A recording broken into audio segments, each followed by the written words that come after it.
Hey, Cosmic Cousins, I have exciting news. The Lonely Planet Travel Tarot deck just came in the mail, and I'm going to open it here with you now, and we'll get to explore the deck together. The first time I'm having it in the physical form. And I just wanted to share this moment. I wasn't sure if I was going to, but I want to kind of share with you the astrology of this current moment, which kind of guided me into deciding that this would be a great time to share with you. So here is the astrology of the moment. You'll see that the moon is in Scorpio, right up at the highest point in the sky at the midheaven with Venus in Scorpio, Black Moon Lilith, Sun, and Mercury retrograde just went back into Scorpio. And then all of this is ruled by Mars in Sagittarius from a traditional perspective, and from a modern perspective, Pluto is right on the ascendant rising. So Scorpio Sun, Scorpio Moon, Aquarius rising. I am an Aquarius rising, so I have Scorpio in my 10th house of public appearance and higher purpose.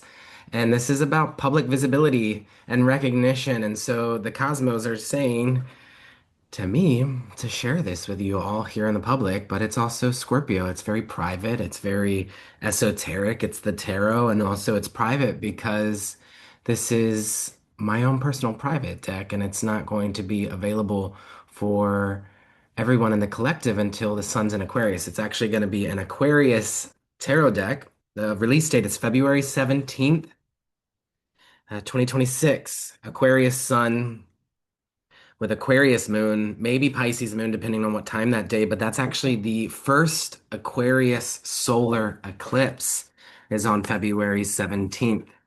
And I actually wrote the passage, the write-up for the mini moons planner that comes out every year, the 2026 mini moon planners for the Aquarius new moon, which is February 17th. And I didn't even know that was going to be the release date. I didn't actually choose a release date, Lonely Planet did.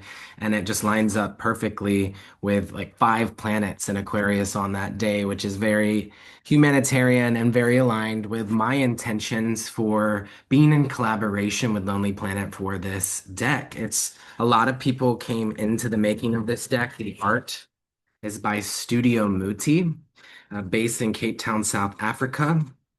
And uh, there's a whole team of people that went into the making of this deck in collaboration with Lonely Planet. And at some point, I'll get deeper into that. But it's a very Aquarian project in that way, but it's also very Aquarian in that it is a love letter to humanity. That's how I'm perceiving it. So the box is open, and let's see what's inside. Oh my goddess. It's so gorgeous. I'm just taking it in. I'm going to share it with you in a moment. Let's see if anything else is in here. No, this is it. Wow. This is the deck. The Lonely Planet Travel Tarot. A deck and guidebook for the journeys ahead. Jeff Hinshaw, art by Studio Muti. It looks absolutely gorgeous. On the side, it says Lonely Planet Travel Tarot, a deck and guidebook for the journeys ahead.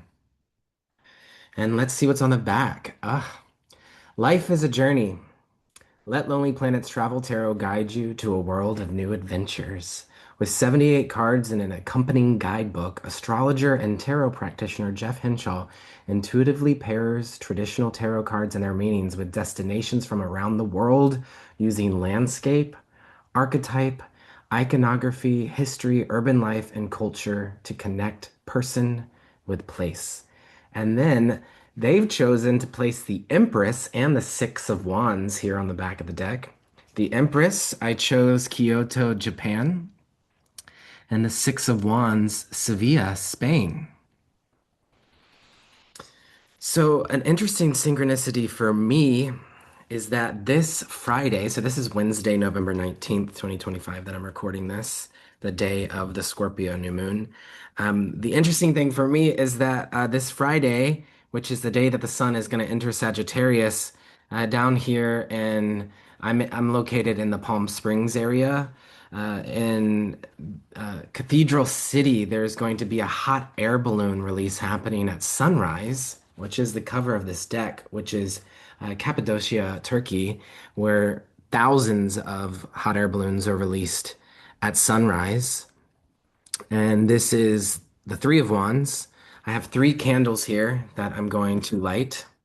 Two, three. I poured them last night as my Scorpio New Moon ritual. On the Taurus new moon, I harvested creosote from 7 bushes on the land that I was caretaking for in 29 Palms, California, which, by the way, 29 Palms is a card in this deck, the Eight of Wands. And I made chaparral oil. And then 6 months later, on the Scorpio new moon, I'm pouring the oil into these candles, which I did last night. And so I wanted to light these three candles. I have a main candle lit here, which is also chaparral oil from the creosote bush. Chaparral is a desert plant. It's said to be the oldest shrub on the planet. It's about estimated to be about 12,000 years old, and it's only grows in the Mojave Desert and the Sonoran Desert here in southwest of the United States and also in Mexico. So I'm going to light these three candles as a nod to the Three of Wands being the cover of this deck. And then we'll open the deck together and get to enjoy some of the images and some of the guidebook.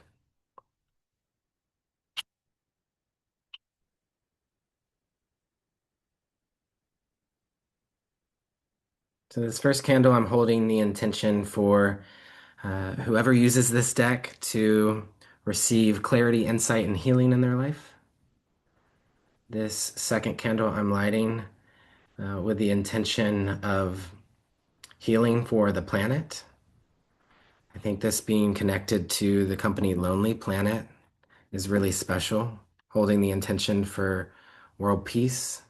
And this final candle, I'm lighting with the intention for prosperity for myself and for all those that work with this deck.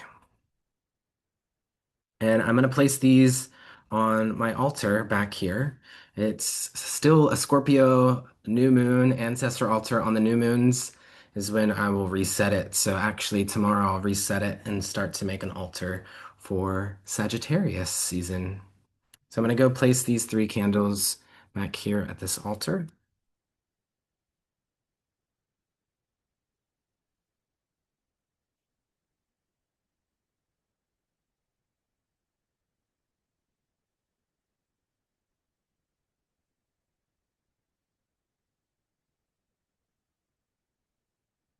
Okay. So let's go ahead and open it. I've got this little frog opener that I got up in Idlewild, which is the other side of the San Jacinto Mountains. And yeah, let's go ahead and open it. So the opening is there's no plastic covering, so it's a very easy opening. You just simply open through the tape here.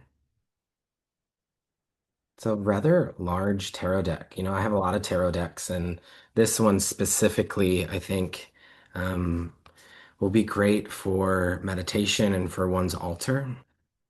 It's really sleek. I'm really happy with it. And actually, when you open it, the Fool is going to be the first card that you see. And here is the Fool, set at the Gower Peninsula in Wales, attributed to Uranus. And the Fool is the protagonist of the entire journey. Oftentimes, most of you probably already know this if you're watching this, but it's often referred to as the Fool's Journey is the tarot. And we are the fools that signed up for this experience here on planet Earth. And I picked the Gower Peninsula, Wales, because I studied abroad in Wales back in 2009. And that was before I really knew anything about the world or about tarot, which I write about in the guidebook. And so um, I think that will be the first one that I read to us here. But this is the backing. Ah, it's just gorgeous.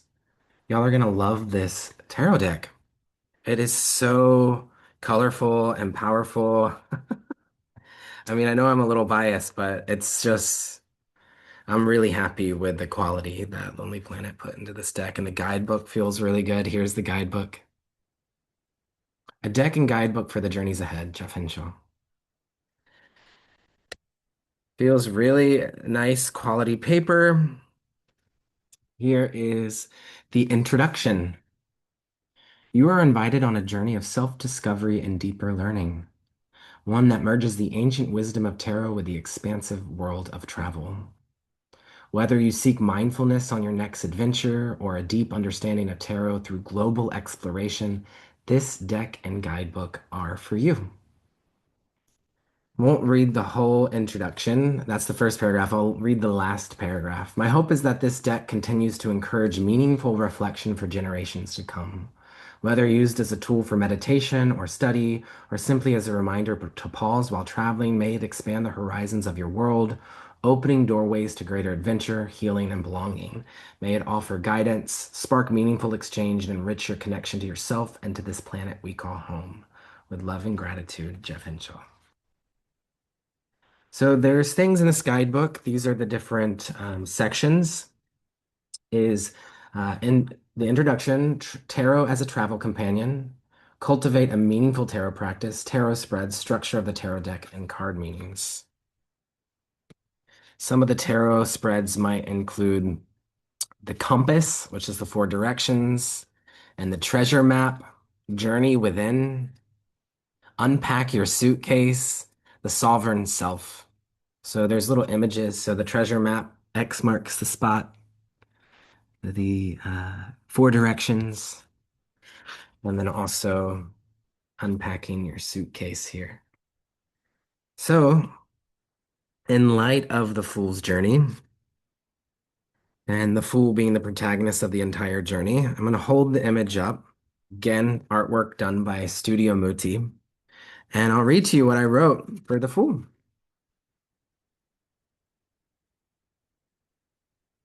Inviting you to embrace the unknown, the Fool encourages you to approach life with a beginner's mindset. Though its title may conjure thoughts of recklessness, the Fool embodies the playful willingness to step onto a new path with spontaneity and an open mind. The Gower Peninsula represents a time in my life when I knew nothing about the world or tarot. I was studying abroad in Swansea, Wales, and I visited the Gower Peninsula often. The dramatic cliffs overlooking the ocean evoke a sense of awe and wonder, and gorse, a shrub with yellow blooms, kind of like the creosote that I was telling you about here in the desert, grows throughout this breathtaking landscape. From the cliff's edge, you can see Worm's Head, a tidal island that stretches into the sea, reachable only at low tide. It appeals to the adventurous hiker with its rugged mystery. Yet if one misjudges the returning waters, they may find themselves stranded at sea. When receiving the Fool, follow your heart and take a leap of faith, but keep in mind that freedom can have its limitations. Astrology, connected to Uranus, the planet of rebellion and breakthrough, the Fool encourages you to awaken to your greatest potential. Reflection, in what ways might you open yourself to greater synchronicity and flow? Affirmation, I joyfully embrace new beginnings, trusting in the journey that awaits. So there's a lot in this card beyond what I'm able to write about in the guidebook. And so I will be posting on social media. There's an Instagram account now for the Travel Tarot, which is travel.tarot. You can also follow mine at cosmic.cousins. I will be posting deep dive meditations on each of these cards throughout the journey. And maybe at some point there'll be a more elaborate book that you can purchase that goes into the many different layers that this card evokes. So now I'm going to look at all of these images and I'll share some of them with you. The Magician is set in San Francisco. And actually, I'll be going on a little tour. And um, I think it's three stops: Southern California, where I'm located, New York City, and San Francisco. So if you're in those regions and you'd like to meet with me in person, gather with me in person, if you'd like for me to sign your guidebook, then I'd love to share and gathering with you. So yeah, I'm gonna keep it kind of sweet here. We know the Empress is Kyoto, Japan. Let's see. I'll show you New York City since that came up. I'm also going to show you 29 Palms, California, where this deck was written. Um, yeah, let's see. Here's the Judgment card is New York City.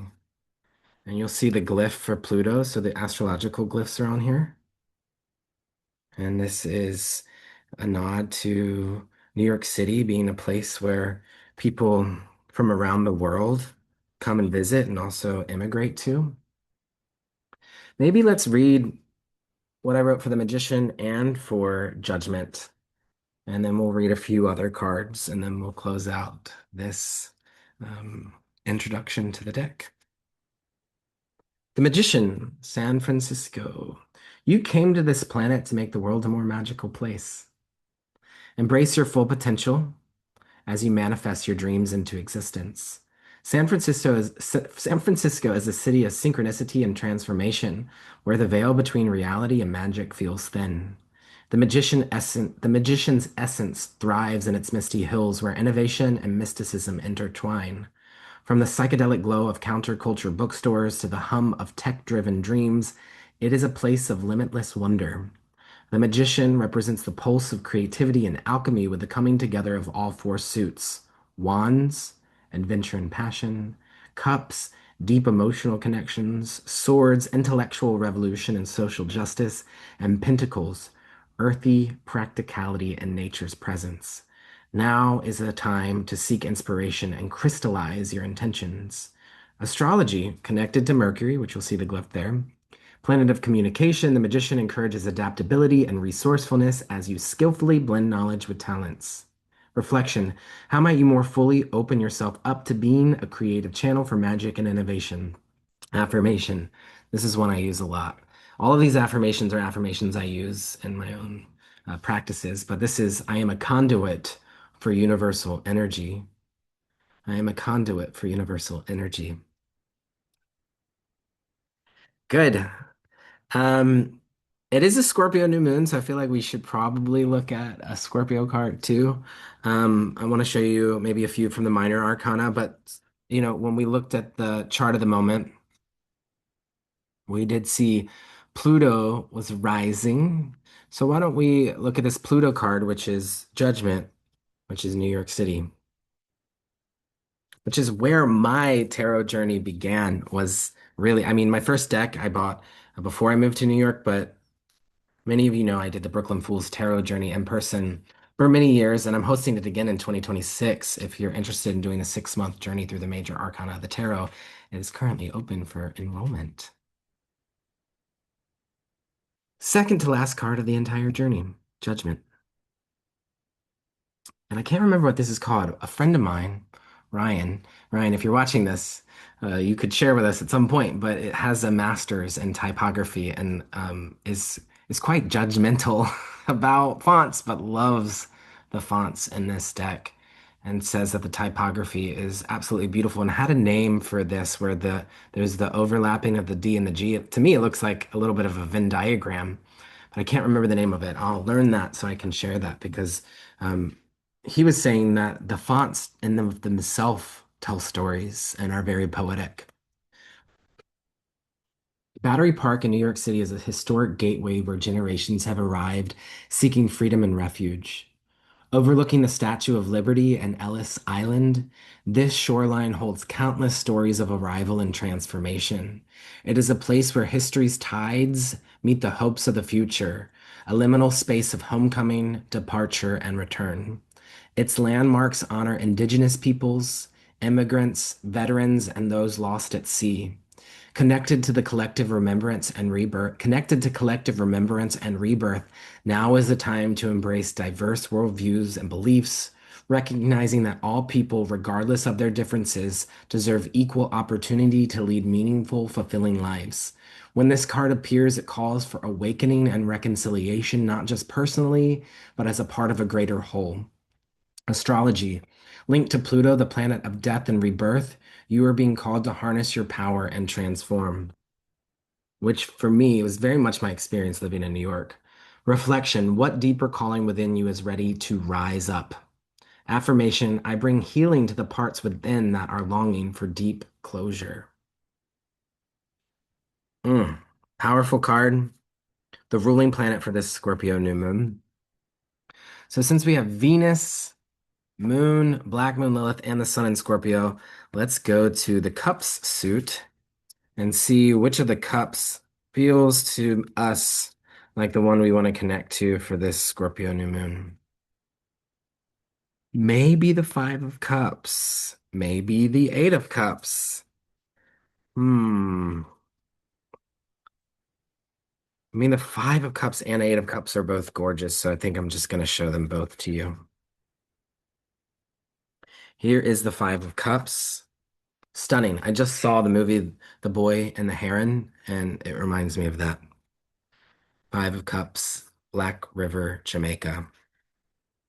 So the minor arcana in this deck, too, a lot of them, um, some of this deck is focused on nature, and the primary focus is place, but there are people present too. Um, let's see, what does the Five of Cups say? Stunning, gorgeous, deeply connected to grief and the complex process of mourning. The Five of Cups is a call towards ancestral healing and honoring of the past. Black River, Jamaica speaks to these themes, reflecting the often painful history associated with the region, including its connection to the transatlantic trade of enslaved people. Local belief speaks of the spirits of ancestors lingering in the river's depths. The elegant egret, a messenger of grace and protection, is often found close by in the surrounding wetlands. The nearby swamp palms create a canopy of motherly love, while their underwater roots stabilize the soil. When receiving this card, you are invited to honor that which lingers beneath the surface. Now is the time to connect to the emotional weight of the past, finding solace on your journey towards acceptance. Astrology. The fives, I'm connecting to Saturn in this deck. Connected to Saturn and Scorpio, this card emphasizes the need for introspection and confronting deep-seated emotions in order to gain closure. And I know some of you listening might have Saturn and Scorpio in your birth chart. If you're born from, ooh, let's say like 1983 to 1985, you likely have Saturn and Scorpio. Um, and if you're born in the middle of the 1950s, 30 years prior, you also likely have Saturn and Scorpio. So I'm also wanting this, the intention of this for us to meditate on our astrology too. It builds a bridge between tarot and astrology. Reflection, how might you more deeply honor your grief? What rituals might help aid you in this release? Affirmation, amid my emotional losses, I embrace and rediscover my innate healing gifts. And then the Eight of Cups is another Scorpio card. Eights, I'm connecting to Jupiter. And so this is Jupiter in Scorpio. And it's Vancouver Island, Canada. Stunning, gorgeous. With deep soul longing, the Eight of Cups represents the beginning of the end of an emotional chapter. The Juan de Fuca Marine Trail on Vancouver Island is ideal for long, solitary hikes that make space for deeper reflection and encourage the sobriety necessary for catharsis.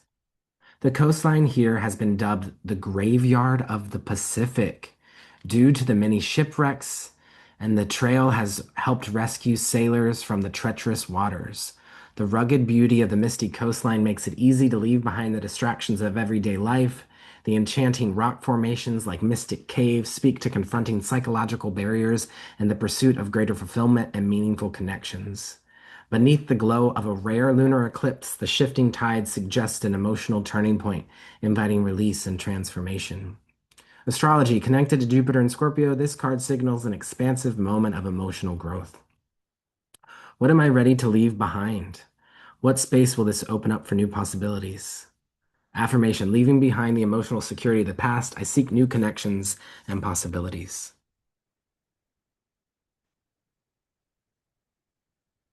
I cannot wait to work with this deck and see how many of us use this deck.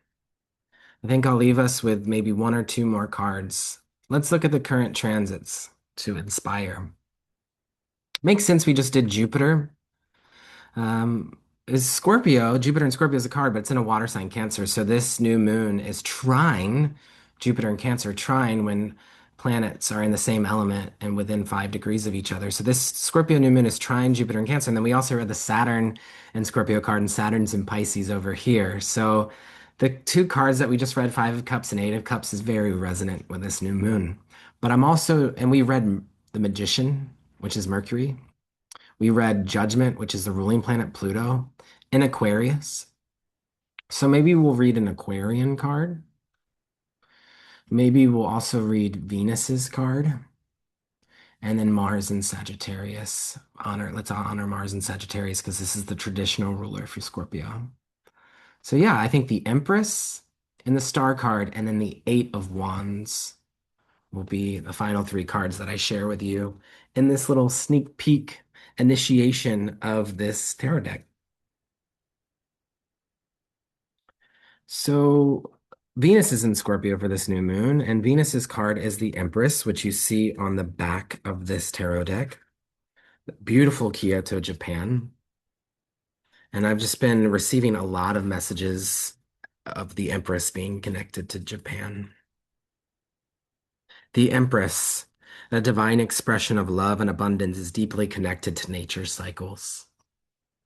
In Kyoto, where the shifting seasons are honored, this rhythm is reflected in lush gardens, flowing rivers, and landscapes that transform throughout the year. Spring's cherry blossoms give way to summer's deep greenery. Autumn's crimson maples fade into winter's quiet snowfalls. Each phase inspires gratitude for life's impermanence. Rooted in Shinto traditions that revere the natural world, Kyoto's artistry is seen in pottery, kimono making, and tea ceremonies. When receiving this card, engage your five senses through the taste of delicate cuisine, the sight of falling petals, and the echo of temple bells. The Empress reminds you of your innate worthiness to give and receive love. Astrology connected to Venus. The Empress is associated with harmony and encourages relational awareness on your travels. Reflection. What ways might you nurture and cradle your relationship to your body and the earth? Affirmation. I am open and receptive to all forms of love. That is another affirmation that I use almost every day. I am open and receptive to all forms of love. We also said we would look at an Aquarian card. Could look at the star card, but we've looked at quite a few majors. So maybe we'll look at one of the sword suits that's connected to Aquarius. Let me look through them. You all, I'm just in love with this deck. It's such bold, vibrant colors. Which card do we want to connect with to honor the opening of this deck being Aquarius Rising?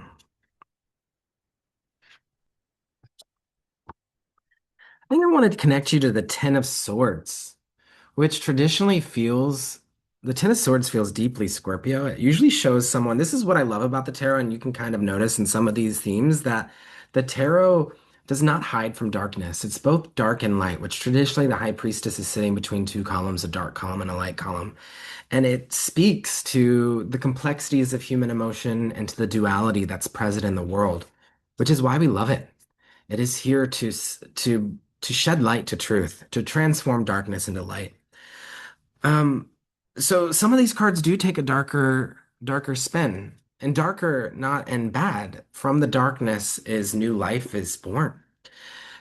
The tens in the tarot, specifically the Ten of Swords and Ten of Wands, typically are harder energies. But I was inspired actually to transform the tens in this deck to being about community. And so I associate them all with Uranus, the planet of innovation and humanitarianism and cosmic consciousness.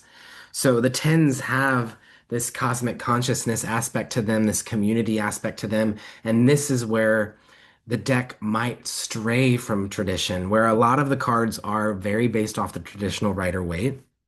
So in this case, swords being the suit connected to the air element, being connected to innovation, to intellect, and then bringing it together with the energy of the 10. This is community that's gathering under the cosmos. And it is at the Dark Sky Reserve in New Zealand. So we see a community. In this case, it's 4 people gathering under the starry night sky. Traditionally, the Ten of Swords shows someone face down, face planted on the beach with 10 swords in their back. So it's a much more intense image. So the tens in this deck bring a Uranian innovative quality. The Ten of Swords inspires hope through the power of community.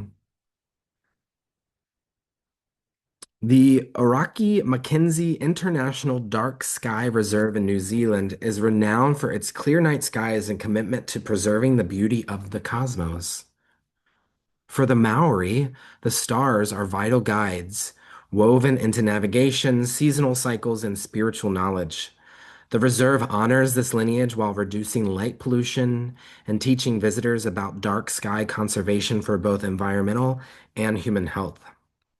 This card represents unity as stargazers gather to deepen their connection to the universe through observation and mind expanding conversation.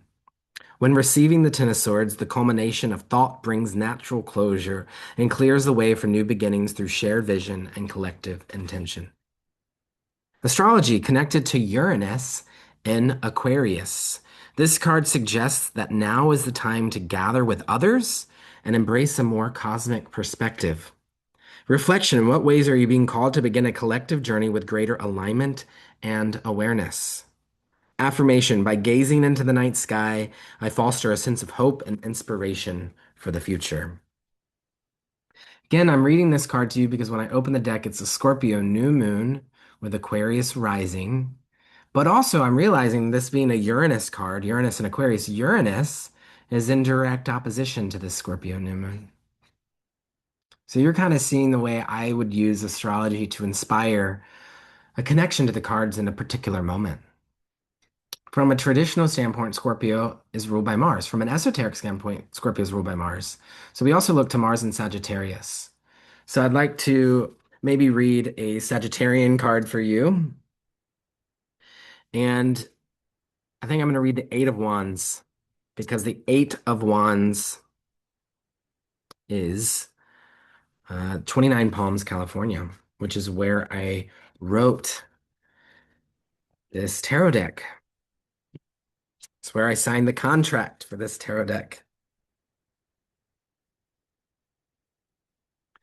Eight of Wands.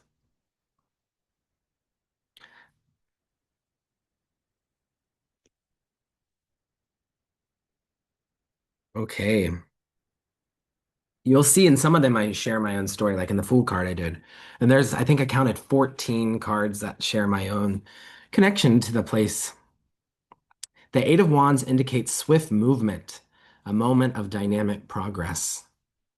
On the edge of Joshua Tree National Park, 29 Palms, California is home to the agile jackrabbit, a gentle creature of quick intuition and nimble adaptability. I was born in the year of the fire rabbit, 1987. With a thriving artistic community, it's true, amid boulders, desert heat, and epic sunsets, this rugged city offers a blend of creativity and resilience.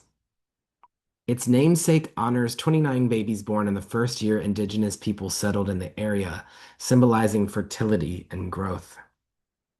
With great synchronicity, on the same day I received the keys to my new writer's retreat in 29 Palms, I also signed the contract to create this book and deck. When this card appears, you are in the midst of rapid developments and fruitful serendipity, encouraging you to cast intentions to make magic with excitement and ease. Astrology connected to Jupiter and Aries. Oh, I was thinking this was a Sagittarius card. It's actually Jupiter and Aries, which we'll talk about in a moment of why we might be drawn to this for this. Jupiter and Aries, which makes sense for the high desert, as people call it, up in the Joshua Tree area. There's a lot of rams there, uh, longhorn sheep. Connected to Jupiter and Aries, bold new beginnings and adventure are afoot. Seize opportunities as they arise. Reflection: in what ways might you harness your creative potential? I embrace the momentum magically unfolding in my life. I think this makes sense for us to read an Aries card. We also have some Aries energy present on this new moon. Ceres, Chiron, and Eris in Aries, and both Saturn and Neptune will join at 0 degrees of Aries the week that this deck is released. So now I have to read you a Sagittarius card because Mars is in Sagittarius for this new moon. And I know which one I want to read to you. It's going to be the Three of Wands, full circle back to the cover. And this will be our last card that we connect with.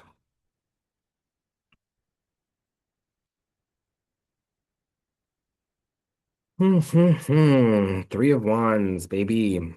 Okay, the Three of Wands, our cover girl.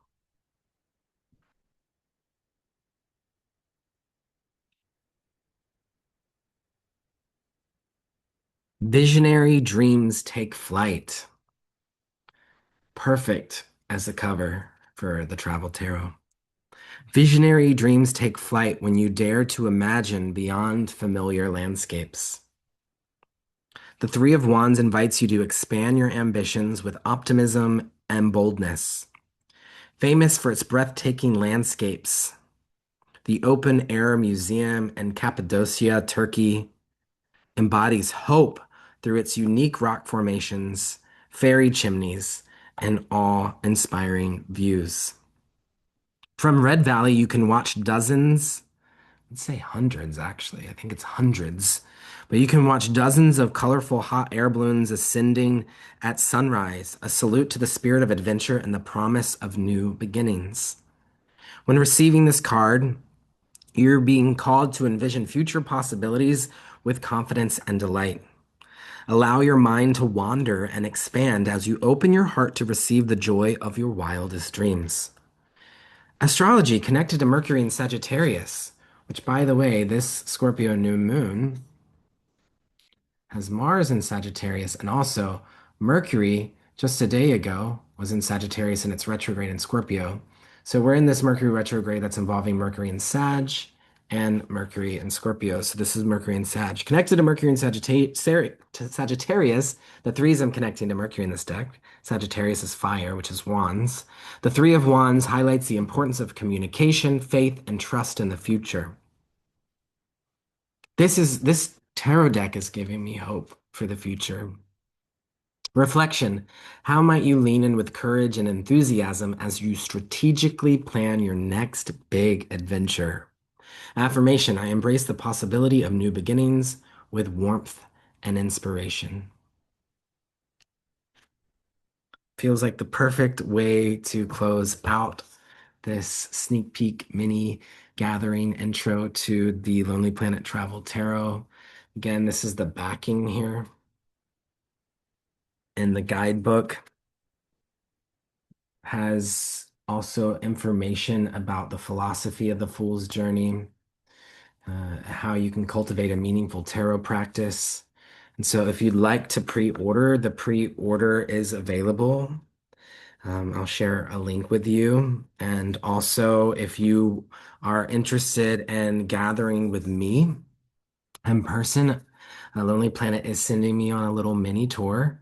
And I'm going to just hint at this, but there's an MC for the event that I think you all will be really excited to learn who is the MC for the event. I'll hold that with me now until we confirm the details.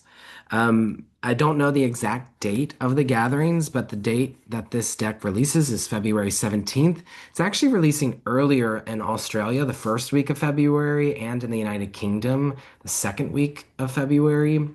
But in the United States, where I'm located, it's February 17th, which is the Aquarius new moon solar eclipse. And so the tour in the US will be that week. So if you know you want to come, if you're in Southern California, Northern California, or in New York, or if you want to travel to these locations and come and say, hey, it's going to be the week of February 17th. So um, mark off that week and also into the weekend, Friday the 20th and Saturday the 21st and Sunday the 22nd, because it's likely going to be sometime around then. But I just want to express such gratitude to each of you for being with me on this journey and express gratitude for Lonely Planet and Becca Hunt that I've been working really intimately with on this project. And yeah, I can't wait for you to have your own copy. It's such a large deck that even you won't be able to shuffle it like bridge style. It'll be more of this kind of shuffle, which is really exciting. And yeah, such an honor to be here with you. I'm so excited to have this deck, and I'm glad that it worked out for me to record this with you now. So I'm sending you all off with a lot of love. Take sweet care. Bye bye.